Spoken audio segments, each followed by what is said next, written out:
I need them. Oh, I see. Let's get to today's moves. We've got Joe Bell, Schaeffer's investment research senior equity analyst, whose last stock pick is up nearly 11% since he told you to buy it.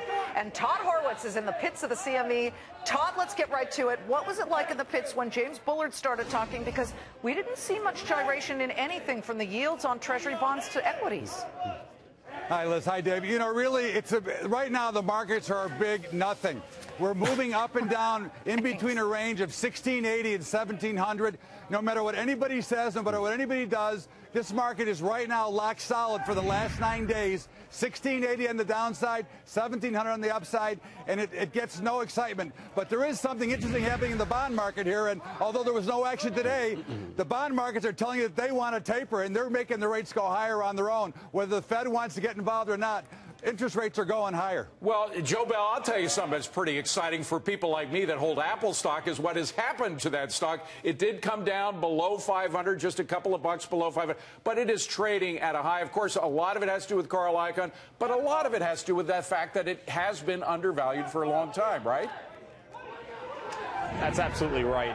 If you look at the past few months, it's definitely underperformed the broad market. We're getting a pretty nice tick up on this news, so I think some of the Apple bulls are a little bit favorable in that stock in the short term.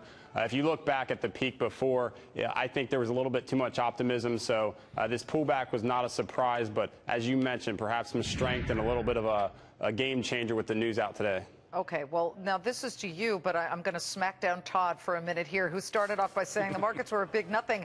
We had a 114-point loss on the Dow. It's the first triple-digit loss, I guess, since June. So as we look, Joe, at what's happening right now, is that enough to alarm you, or are you fine with that slight expected pullback?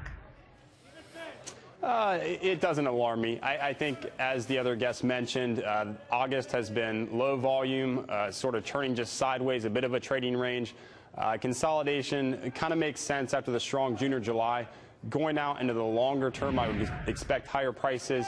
As Dave mentioned earlier, this is the 6th strongest start to the year in the past 40 years. So when you go back, with the exception of 1987, the other 8 occurrences had an average gain for around 5% for the rest of the year. So it kind of hammers home that sometimes these trends, bigger picture, generally resolve themselves to the upside. Okay, but Todd, a word of caution, and I'll go to you, Todd, because I already know how Joe feels about this.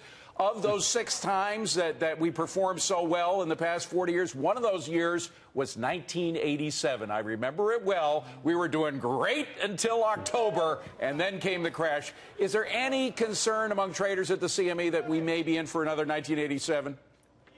You know, there is a little bit of concern. I mean, obviously, I look at the charts technically and one level at a time, but there are some similarities, some very striking similarities. Cheaper money, which we had in 1987, and I traded in the pits in 87 as well.